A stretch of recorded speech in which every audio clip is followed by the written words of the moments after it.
नमस्कार दोस्तों, मैं विनोद साव और आप देख रहे हैं द डमरू शो। आज मैं आपको एक ऐसी कहानी सुनाने जा रहा हूं जिसे सुनकर आपका सिर गर्व से ऊंचा हो जाएगा।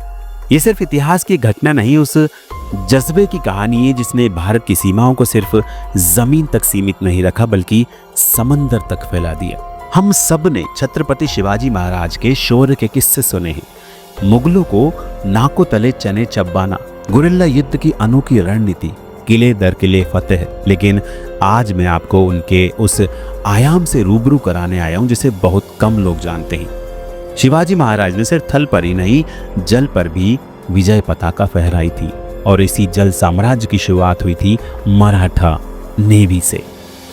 आप सोचिए, वो जमाना जब पूरे भारत में मुगलों की तूती बोलती थी, अंग्रेज व्यापार की आड़ में राज करने का सपना देख रहे थे और पुर्तगाली गोवा से अरब सागर तक अपना झंडा गाड़ चुके थे।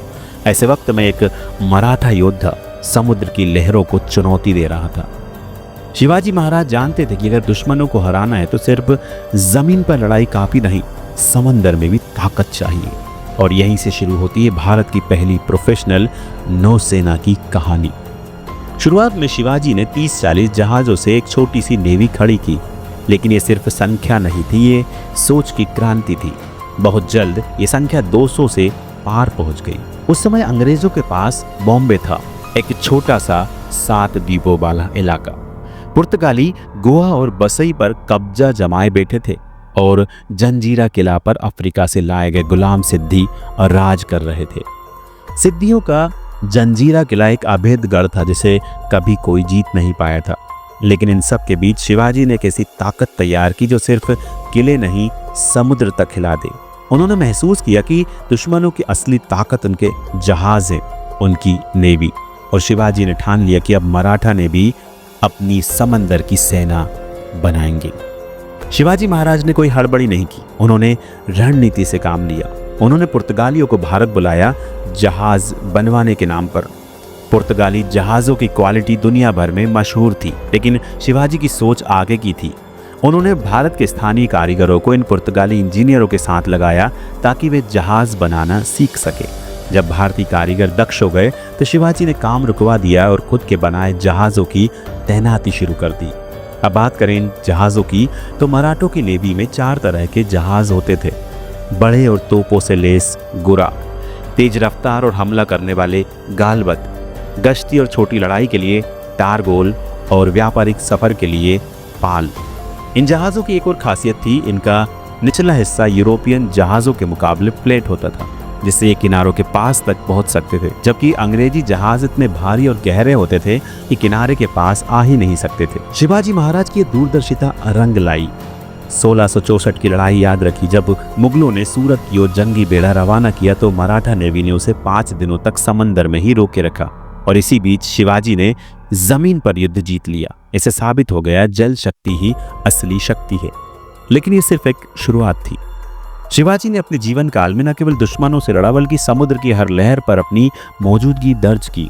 उन्होंने बसरूर की रानी की मदद की जहां पुर्तगालियों ने कब्जा कर लिया था। अपनी नेवी लेकर शिवाजी बसरूर पहुंचे, पुर्तगालियों को खदेड़ा और आज भी 13 फरवरी को वहां जश्न मनाया जाता है।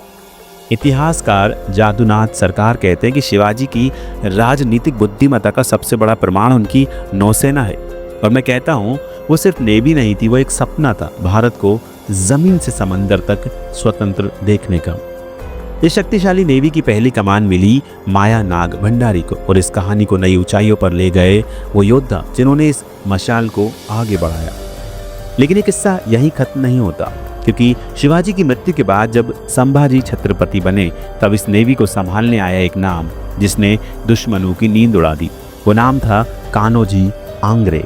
आंग्रे का नाम सुनते ही अंग्रेजी दस्तावेज कांपने लगते हैं।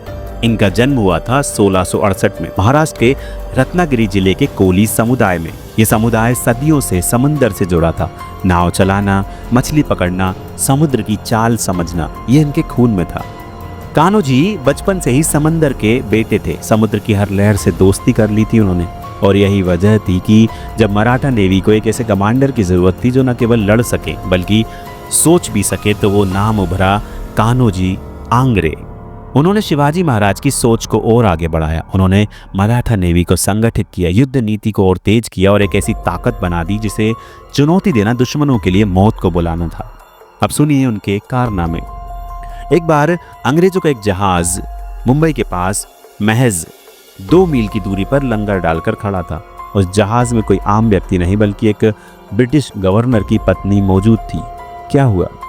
कान्होजी आंग्रे की नेवी ने रातों रात उस जहाज पर हमला बोला और कब्जा कर लिया। जैसे ही अंग्रेजों को पता चला उनकी तो नींद उड़ गई। मराठों से मिन्नतें की गई और भारी भरकम रकम दी गई। तब जाकर वो जहाज वापस मिला। आप सोचिए, अंग्रेज जो खुद को दुनिया की सबसे बड़ी साम्राज्यवादी ताकत कहते थे, उन्हें एक भारतीय कमांडर से भीख मांगनी पड़ी। और ये सिर्फ एक किस्सा नहीं था।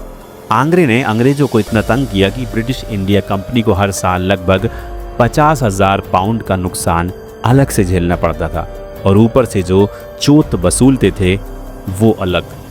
मराठा नेवी का दबदबा इतना बढ़ गया था कि वेस्टर्न कोस्ट से गुजरने वाला हर जहाज दस्तक के बिना नहीं चल सकता था।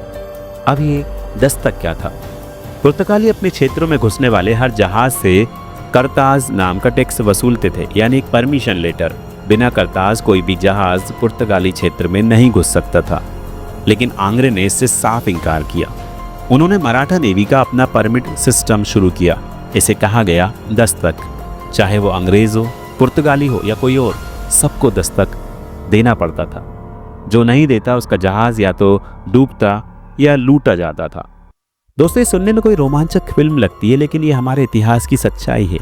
ये भारतीय कमांडर ने यूरोप की संयुक्त ताकतों को एक नहीं कई बार हराया। खंडेरी का युद्ध तो जैसे आंग्रे की वीरता का गाथा बन गया।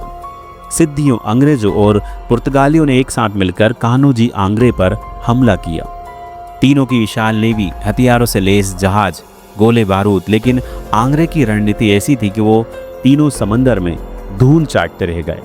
कान्होजी समुद्र के नक्शे को अपने दिमाग में रखते थे। वो दुश्मन के भारी जहाज़ों को उतले पानी में खींच लाते, जहां वो चट्टानों से टकरा जाते और फिर मराठा तोपों की बारिश होती।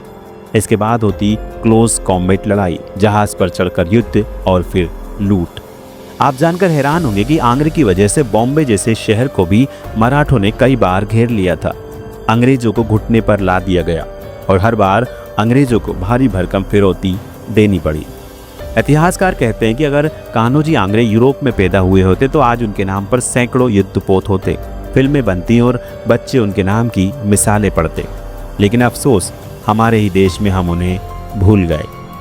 आज जब हम शिवाजी महाराज को याद करते हैं तो हमें उस नौसेना को नहीं भूलना चाहिए जो उन्होंने खड़ी की थी, और ना ही इस योद्धा को जो समंदर का असली शेर था।